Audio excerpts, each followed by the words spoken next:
and hi, everyone. Next, we'll explore the significant role of diplomatic platforms in leveraging this therapeutic power of music and arts that we've been talking about today. So there's no one better equipped for this discussion than our next guest, Megan Beyer. She is the director of the Office of Art and Embassies at the U.S. Department of State. Megan, welcome, and thank you so much for being here. Thank you so much, Mara. It's been fascinating. And it also makes sense to hear all the science behind the power of the arts, which is something that we here at Art and Embassies practice every day and have been doing for the last 60 years. Yes, definitely. And you and I had a talk last week. And as the program's director, please tell our listeners a little bit about Art in the Embassies, its mission, and why President John F. Kennedy started it way back in the 60s, which is quite amazing and quite innovative from him. Well, I would say Kennedy had an intuitive feeling about the arts and how powerful they were. And he may well have seen it as a young man when his father was ambassador, how important the art in that embassy residence was in helping his father sort of talk about our American values, our American story. And so he created this office because he understood that art could make you feel what a diplomat can only try to make you understand. And feeling is the beginning of a connection, which is the gold standard in diplomacy. And so what our office does is we will meet with every ambassador over the course of a president's administration. There are 200 ambassadors, and we will find out what their diplomatic imperatives are, what the stories they want to tell about our values, and we help them to curate an exhibition that they're going to live with. They're going to have all their important bilateral meetings in that residence that will help them to accelerate those relationships because they're on the ground running for 3 to 4 years. They're representing the United States. And in a democracy, you're often pivoting without telegraphing a family fight, but there can be quite a pivot. And so the art is there to help to relay that. And what we did, my husband served in Switzerland for 4 years, which is where I met Andrea and you and others. And what we did was we moved, it was very quiet when you would enter our residence, and we requested that they move the sound system to the front entry hall. And that again was just this intuitive feeling that we wanted to have people lifted up. And what did we think of but music? And now we have all the evidence of why that is actually the case. Definitely. I mean, given its mission of soft power, I would say, how do you think Art and Embassies measure the impact of its cultural diplomacy efforts on promoting awareness of the therapeutic power of the arts? We talked about initiatives like the Creative Growth Collection that uses art therapy for individuals with developmental disabilities. Do you think this reinforces the critical societal value of Art and Embassies? Yes. And, we are putting together collections from very important cultural institutions. We'll be announcing one soon. But I can't talk about.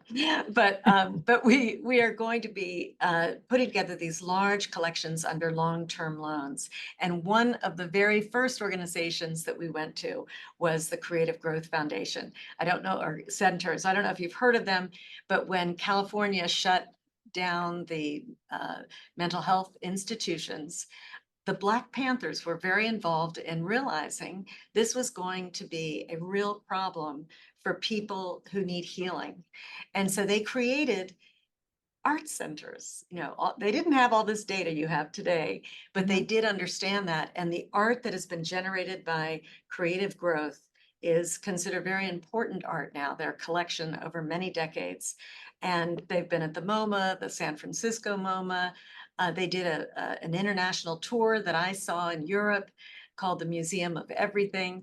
And so now our ambassadors will be choosing creative growth art pieces to put in their embassies. As we go into our 250th year, we're going to be talking a lot about democratic values And so we'll be able to tell the story of the power of the arts for neurology, for our health, but we'll also be able to talk about the value of diversity and equality and all of those things that a creative growth artwork will initiate, those kinds of discussions. So we're very excited about that. No, no, it's amazing. I think it's a great way to bring community and to represent, I think, the US all over the world and to connect people, which I think is the most important part of diplomacy. And Um, we actually did something this summer. I don't know if we have time to tell this story, but uh, Please. Joan Baez is actually painting now. And so one of her pieces was at the home of the Human Rights Council ambassador in Geneva. And believe it or not, the Human Rights Council is a council that is rife with lots of conflict, and it's often very difficult to agree. And now they're all very good-hearted people and very concerned with humanitarian issues, but it's a very difficult terrain. So our ambassador asked us to bring Joan Baez, who is a world recognized human rights leader. And she came but told us she wouldn't sing because she didn't do that anymore. She's painting. And so we gathered hundreds of human rights ambassadors and leaders at the UN in Geneva. They all came together, which often they don't, but because of Joan, they did, under this large cedar tree at sunset and did a dialogue with her. And you could just see the vulnerable conversation that took place, that people were revealing themselves because they related to her as an artist. And at the very end, one of them said, almost with voice cracking, what can we do because of the state of the world today? And she came out with Blowing in the Wind. She sang that song. She's in Hmm. her 80s. It was so strong, and just sang that song under the tree. And all of us were so united. We should have all had MRIs at that moment because I we think were I think completely activated. completely, completely. I And think the arts and brings this out, that definitely. was, you could just see it happening in real time, the connection and all those things that we need in diplomacy because of the arts. 100%. I mean, I think the last thing I will ask you is to see how do you incorporate all of this to the emergent scientific insights into the therapeutic benefits of artistic expression. So how does Art in Embassies bring in music to its exhibitions, to its cultural exchange programs? I think you mentioned it very well through this experience with the Human Rights Watch Council. But how do you think this is happening around the world?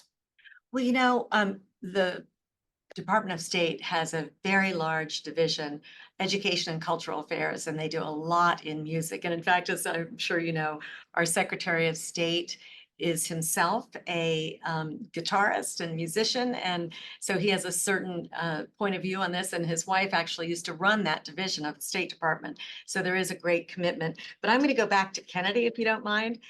He had appointed Doris Kearns Goodwin's husband to be a White House art advisor. And he felt, I am convinced he was going to start a cultural ministry for the United States, or an office of culture, which we are the only industrialized nation that doesn't have such a thing. But Richard Goodwin said that healthy societies, free societies, are built around a well-supported art and culture sector. And so I don't think it's too much to say, after listening to the conversation today, that for the health of our nation, I am hoping my call to action would be that the United States get a cultural ministry, and that governments around the world at this difficult moment uh, take to heart what you're telling us about the power of the arts, that I think we've always felt intuitively. Definitely. I think you're completely right. Megan, I thank you so much for being here with us today. It's really evident that the diplomatic platforms can play a huge role in leveraging the therapeutic role of art.